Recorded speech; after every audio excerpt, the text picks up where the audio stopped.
Hi everyone. So friends, ನನ್ನ ಮಗುಗೆ ಒಂದು ಮುದ್ದಾಗಿರೋ ಹೆಸರಿಟ್ಟಿದ್ದೀನಿ. ಇವಾಗ ಅವನಿಗೆ 3.5 ವರ್ಷ. ಪುನರ್ವ ಅಂತ ಹೆಸರಿಟ್ಟಿದ್ದೀನಿ.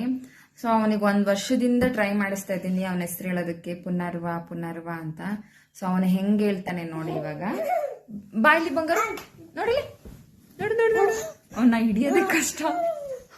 ಕಂದ ಹೇಳು, ಹೇಳ್ಬೇಕು. ನನ್ನ ಚಾಕ್ಲೇಟ್ ಬಾ, ಅವಿಷಾನ ಮನೆಗೆ ಹೋಗೋಣ. ಹೇಳು, ನಿನ್ನ ಹೆಸರೇನು ಬಂಗಾರು?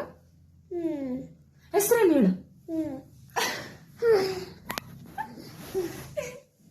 ಹೆಸರೇನು ಬಂಗಾರು ಪ್ಲೀಸ್. ಇಲ್ಲಿ ಚಾಕ್ಲೇಟ್ ಕೊಡ್ತಾರೆ, ಹೇಳು ಹೆಸರು. ನಿನ್ನ ಹೆಸರೇನು ಹೇಳು. ಆಪಲ್ ಬೇಕಾ? ಆಪಲ್. ಹೆಸರೇನು ಬಂಗಾರು? ಬನಾನಾ. ಐಸ್ ಕ್ರೀಮ್ ಬೇಡ. ನಿನ್ನ ಹೆಸರೇನು ಬಂಗಾರು? ಬನಾನಾ. ನಿನ್ನ ಹೆಸರು ಬನಾನಾ? ಬನಾನಾ. ಸರಿ.